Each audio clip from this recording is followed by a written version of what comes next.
प्रणाम ऋषिवर, आपका स्वागत है, पधारिए।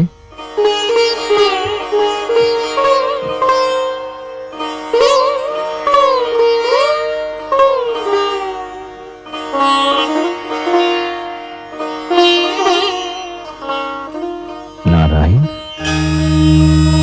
प्रणाम देवी।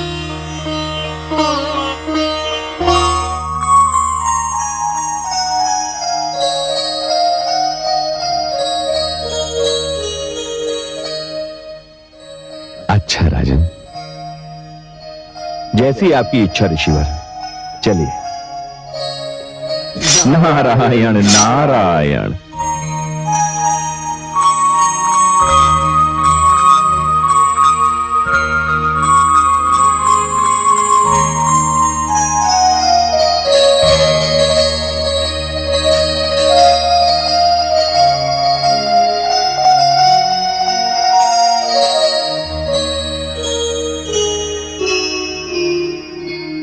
हम धन्य हो गए देवी। प्रणाम ऋषिवर। प्रणाम। अब आज्ञा दे राजन। जैसी आपकी इच्छा। प्रणाम। पर्वतराज, वैसे तो इन्हें देखने से अभी मन नहीं भरा, किंतु मुझे भी अब प्रस्थान तो करना ही पड़ेगा। ये कैसे हो सकता है देवर्षि? अतिथि अपनी इच्छा से आ तो सकता है, किंतु जा नहीं सकता। मेरे राज्य में सर्वत्र उत्सव मनाया जाएगा, मेरी पुत्री का नामकरण संस्कार होगा। आपको मेरी विनती स्वीकार कर रुकना ही होगा देवर्षि। जैसी देवी भवानी की इच्छा। मुझे भी देखना है, मुझे भी देखना है, देखना है, मुझे भी देखना है। आओ पुत्री, देखो। माताश्री, इसका नाम क्या रखा है? पुत्री, अभी इसका नाम नहीं रखा। देवर्षि नारद, ये मेरी बड़ी पुत्री गंगा है। हे गंगे, जब तक इसका नामकरण संस्कार नहीं हो जाता, तुम इसे पार्वती कह सकती हो। ये लो, देवर्षि नारद ने तो उसका नामकरण संस्कार भी कर दिया। पार्वती, आह, कैसा सुंदर नाम है। क्यों न हो, पर्वत की पुत्री पार्वती ही तो कहलाएगी। पार्वती। महाराज की जय हो। महाराज की जय हो। प्रसिद्ध ज्योतिषी महर्षि भृगु के शिष्य आनंद वृद्धि आए हैं। सैनिक, उन्हें अंदर सम्मान पूर्वक बिठाइए। जो आज्ञा महाराज। देवर्षि नारद, मुझे आज्ञा दीजिए। पार्वती आपका नाम है, पार्वती आपका नाम है।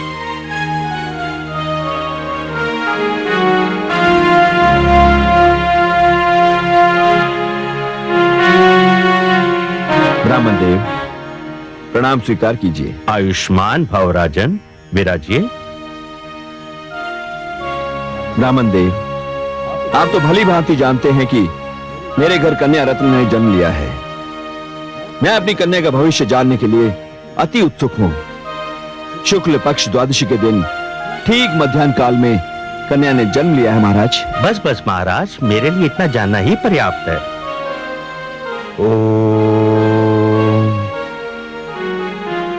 आहा, आहा महाराज, कन्या ने क्या शुभ घड़ी में जन्म लिया है। चंद्रमा की स्थिति। क्या बात है महाराज, आप चंद्रमा की बात करते करते अचानक चुप क्यों हो गए? नहीं नहीं महाराज, मैं चुप नहीं हुआ। मैं तो ये कहना चाह रहा था कि चंद्रमा सारे सौभाग्य के साथ आपके घर में आया है। कन्या के नक्षत्र प्रबल है, ग्रहों की स्थिति भी मंगलमय है। किंतु क्षमा करें महाराज, मुझे जन्म पत्रिका बनाने के लिए थोड़ा समय चाहिए। हे आनंद वृद्धि, आप जितना चाहे समय लीजिए, किंतु उसकी जन्म पत्रिका संपूर्ण होनी चाहिए। हाँ महाराज, जन्म पत्रिका के विषय में मैं आपसे क्या कहूँ। यूं समझिए कि आपके घर में साक्षात स्वयं भवानी ने जन्म लिया। सचमुच भूदेव?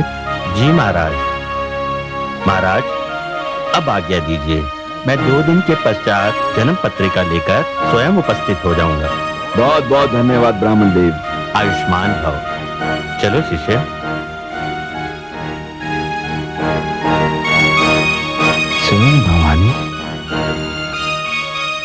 गुरुदेव एक प्रश्न पूछूं? हाँ हाँ पूछो। गुरुदेव, गिरिराज कन्या की जन्म पत्रिका बनाते बनाते आपने रोक क्यों दी? क्योंकि संसार के एक महान प्रतापी असुर के जीवन की डोर इस जन्म पत्रिका से जुड़ी है। अर्थात गुरुदेव? हम वहीं जा रहे हैं शिष्य। गुरुदेव, हम जा कहाँ रहे हैं? हम वहां जा रहे हैं शिष्य जहां तुम्हारे प्रश्न का उत्तर है। कश्यप और दीति के पुत्र असुर सम्राट देवराज इंद्र के भ्राता महाशक्तिशाली प्रतापी महाराज तारकासुर के पास।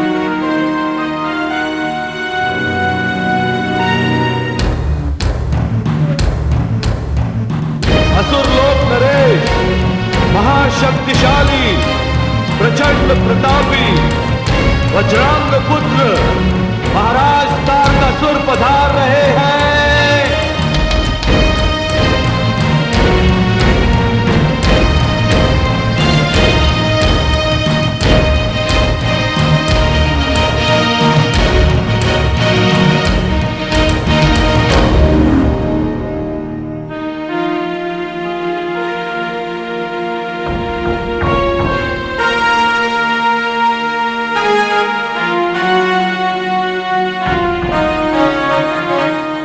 महाराज की जय हो।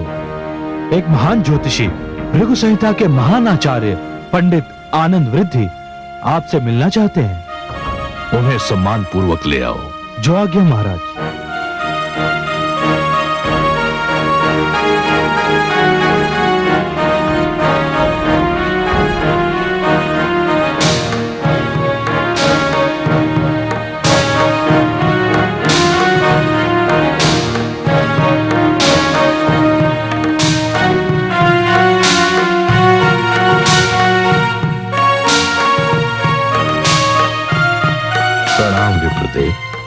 आयुष्मान भव। कहिए ब्राह्मण देव, नियम के अनुसार तो आपको असुरों के पास नहीं, देवताओं के पास जाना चाहिए। महाराज, मैं एक ज्योतिषी हूं और नियम के अनुसार मुझे जहां आना चाहिए मैं वहीं आया हूं। तो यहां आने का कोई विशेष कारण होगा? आपका कथन सत्य है महाराज। क्या कारण है? महाराज, कल मैं पर्वतराज हिमालय की नवजात कन्या की जन्म पत्रिका बना रहा था। मैंने जन्म कुंडली में स्पष्ट देखा कि पर्वतराज की ये कन्या आपका काल बनकर अवतरित हुई है। अर्थात महाराज, ये कन्या आपकी मृत्यु का कारण बन सकती है। आप ज्योतिषी हैं, इसलिए आपका सम्मान करते हैं हम। कदाचित आप महाराज तारकासुर के प्रताप से परिचित नहीं हैं। मैं जानता हूं महामंत्री, भली भांति जानता हूं। महाराज तारकासुर की महिमा के आगे मैं नतमस्तक हूं। उनकी वीरता, उनकी नीतियों का मैं प्रशंसक हूं। इसीलिए तो उन्हें काल से बचाने के लिए मैं यहां आया हूं। ये मैं नहीं, मेरी ज्योतिष विद्या कह रही है। ज्योतिषाचार्य जी, मैं आपके इन वचनों पर तनिक भी विश्वास नहीं करता। कहते हैं भाग्य को रचने वाला ब्रह्मा होता है, फिर आप ब्रह्मा का लेख कैसे पढ़ सकते हैं जो हर किसी के मस्तक पर किसी अदृश्य भाषा में लिखा होता है? क्षमा कीजिए महाराज, इसी विद्या को तो ज्योतिष विद्या कहते हैं और मुझे अपने ज्ञान पर पूर्ण विश्वास है। किंतु मैं विश्वास नहीं करता। क्या आप मुझे कोई प्रमाण दे सकते हैं जिससे मैं आपकी इस बात पर विश्वास कर सकूं? अवश्य महाराज। पर इतना ध्यान रखना ब्राह्मण देव कि यदि आप मुझे विश्वास नहीं दिला सके तो इसका परिणाम मृत्युदंड भी हो सकता है। मुझे स्वीकार है महाराज। तो दीजिए प्रमाण।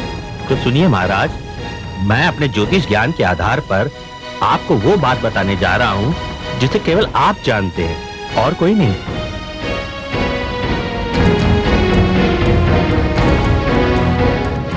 हम जानना चाहते हैं कि वो बात क्या है। वो बात यह है महाराज कि ब्रह्मा जी ने आपको वरदान दिया था कि आपकी मृत्यु भगवान शिव के पुत्र द्वारा ही होगी और वो पुत्र 7 माह का होगा। क्यों महाराज, मेरी बात सत्य है ना? हाँ ब्राह्मण देवता, ये बिल्कुल सत्य है। आपके प्रति मेरे मुख से जो भी शब्द निकले हैं उसके लिए मैं क्षमा चाहता हूं। आप सचमुच विद्वान हैं, महान ज्योतिषी हैं। आपने जो कुछ भी कहा वो अक्षरशः सत्य है। ब्रह्मा जी ने मुझे यही वरदान दिया है कि शिव का 7 मास का पुत्र ही मुझे मार सकता है, किंतु सारा संसार यह भी जानता है कि सती के आत्मदाह के पश्चात भगवान शिव जिस प्रकार समाधि में लीन है, उन्हें इस स्थिति से बाहर निकालकर फिर से सांसारिक बनाना कठिन ही नहीं, असंभव है। और भगवान शिव के पुत्र तभी होगा ना जब वो पुनः विवाह करेंगे। महाराज, मेरा ज्योतिष ज्ञान ये कहता है कि पर्वतराज की पुत्री पार्वती ही भगवान शिव को इस स्थिति से बाहर लाएगी और उन्हें सांसारिक आकर्षण की प्रेरणा देगी। पर्वतराज की यही पुत्री भगवान शिव की अर्धांगिनी बनेगी और इन्हीं का ही पुत्र। बस बस ब्राह्मण देवता, आप क्या चाहते हैं कि मैं इतना महान वीर पराक्रमी सम्राट तारकासुर स्वयं जाकर उस नवजात नन्ही सी बालिका का अपने हाथों से वध कर दूं? महाराज, जब तक आपके लिए प्राण न्यौछावर करने वाला आपका यह सेवक उपस्थित है, तब तक आपको किसी प्रकार का कष्ट उठाने की कोई आवश्यकता नहीं है। आप मुझे आज्ञा दीजिए महाराज। वो नन्ही बालिका मुझे देखते ही भय से अपने प्राण त्याग देगी। मेरा नाम अंधक है, अंधक। मुझे देखते ही लोग अंधे हो जाते हैं। ठीक है अंधक, तुम जाओ और उस बालिका को समाप्त कर दो और आनंद वृद्धि की इस चिंता को सदैव के लिए समाप्त कर दो। जो आज्ञा महाराज।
कौन है तू?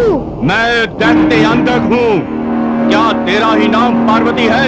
नहीं, मेरा नाम गंगा है। ये है मेरी बहन पार्वती। जा, चली जा यहाँ से। तू भाग जा यहाँ से। क्यों? क्यों मैं भाग जाऊँ? यदि मैं तेरे सामने इसका वध करूंगा तो तू डर जाएगी, इसलिए तू चली जा यहाँ से। नहीं, मैं अपनी बहन को छोड़कर नहीं जाऊंगी। कितना डरावना है, बच्चे को देख के डर जाएंगे। इसका अर्थ ये हुआ तू यहाँ से नहीं जाएगी? नहीं। अच्छा। अच्छा।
शक्तिशाली प्रचंड प्रतापी वज्रांग पुत्र महाराज तारकासुर पधार रहे हैं।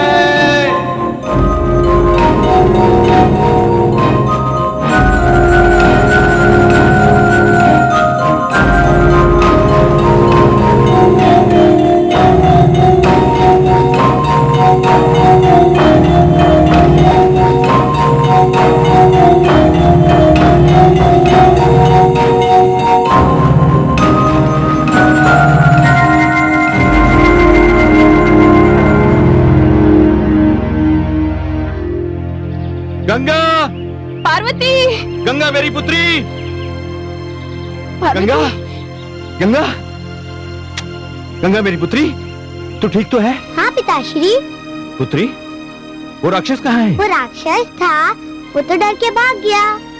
भाग गया? किसके डर से? मेरे डर से पिताश्री। तुम्हारे डर से राक्षस भाग गया? हाँ पिताश्री। आज से मैं अपनी इन दोनों कन्याओं को कभी भी अकेला नहीं छोड़ूंगा। भवन के बाहर इनकी सुरक्षा का उत्तरदायित्व आपका है सेनापति जी। जी महाराज।